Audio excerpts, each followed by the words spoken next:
भारत के इतिहास में कुछ सवाल ऐसे हैं जो सुनते ही मन में हलचल पैदा कर देते हैं। उन्हीं में से एक सवाल है, आखिर क्यों बाबा साहेब अम्बेडकर ने भारत के सबसे प्रसिद्ध महाकाव्यों रामायण और महाभारत पर सवाल उठाए? क्या वजह थी कि उन्होंने उन कथाओं को भी आलोचनात्मक नजर से पढ़ा जिन्हें सदियों से श्रद्धा के साथ सुना जाता रहा है?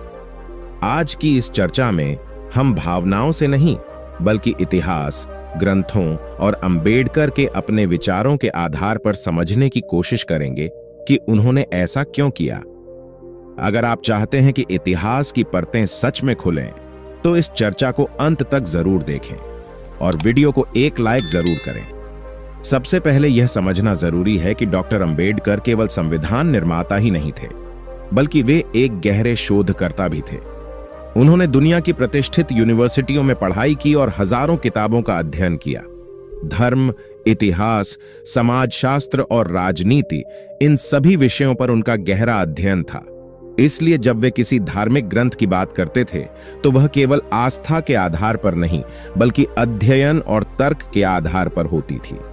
अंबेडकर का मानना था कि किसी भी समाज को समझने के लिए उसके धार्मिक ग्रंथों और परंपराओं को समझना जरूरी है, क्योंकि कई बार समाज की सोच और नियम इन्हीं कथाओं और मान्यताओं से प्रभावित होते हैं।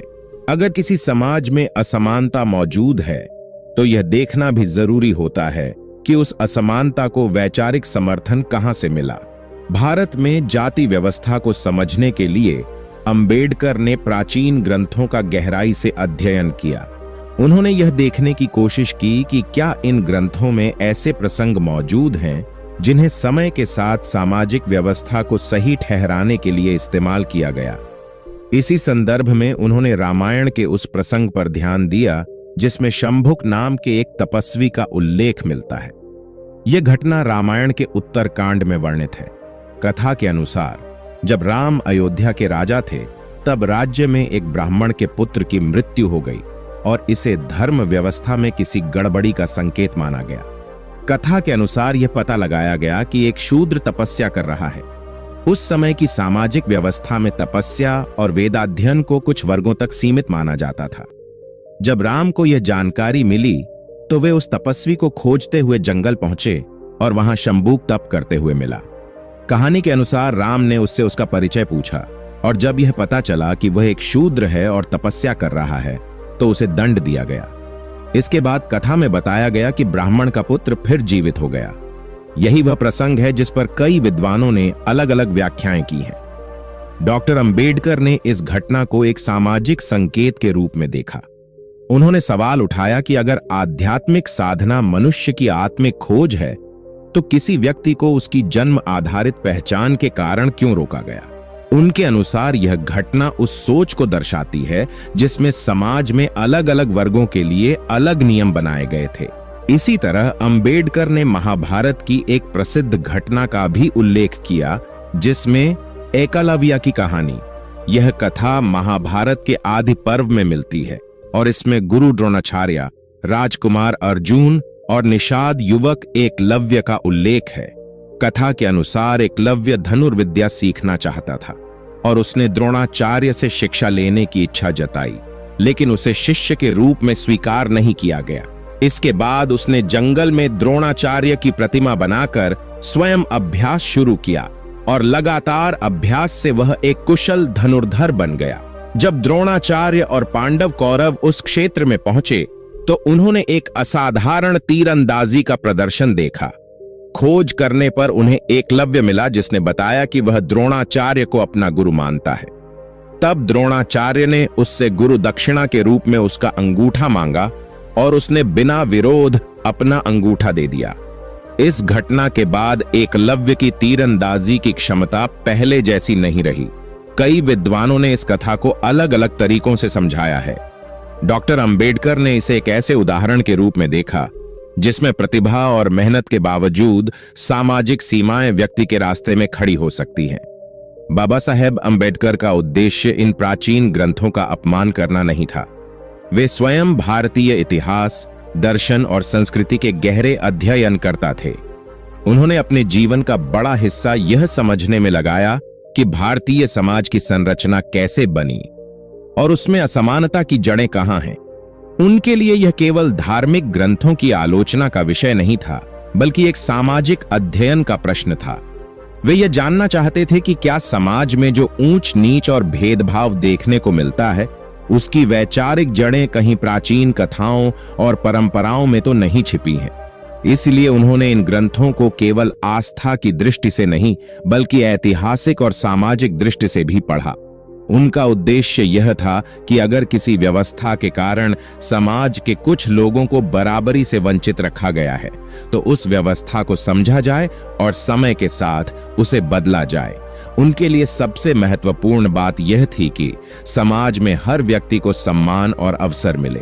अंबेडकर का यह भी मानना था कि किसी भी समाज की प्रगति तभी संभव है जब उसके लोग सवाल पूछने की हिम्मत रखें।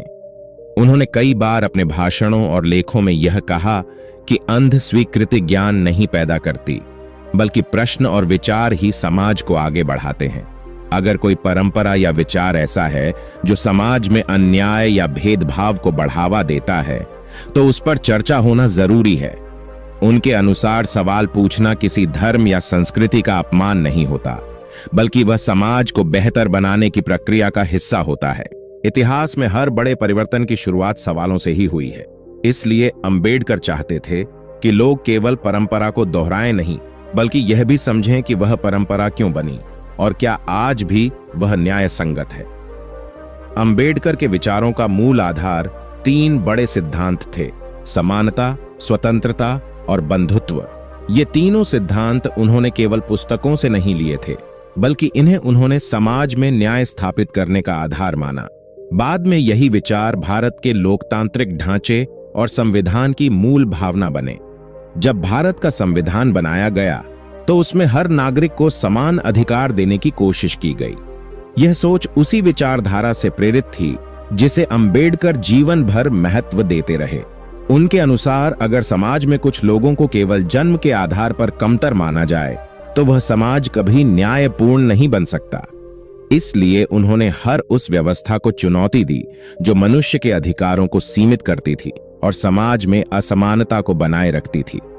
अंबेडकर का यह भी मानना था कि इतिहास को समझने के लिए केवल श्रद्धा ही काफी नहीं होती। श्रद्धा के साथ साथ तर्क, अध्ययन और विश्लेषण भी जरूरी होता है। जब हम किसी भी प्राचीन ग्रंथ को पढ़ते हैं, तो हमें यह भी समझना चाहिए कि वह किस समय में लिखा गया था और उस समय समाज की परिस्थितियां कैसी थीं। हर युग की अपनी सामाजिक और राजनीतिक परिस्थितियां होती हैं और कई बार वही परिस्थितियां ग्रंथों और कथाओं को प्रभावित करती हैं। इसलिए अंबेडकर कहते थे कि अगर हम इतिहास को सच में समझना चाहते हैं, तो हमें उसे केवल पवित्र कथा के रूप में नहीं, बल्कि एक ऐतिहासिक दस्तावेज के रूप में भी पढ़ना चाहिए।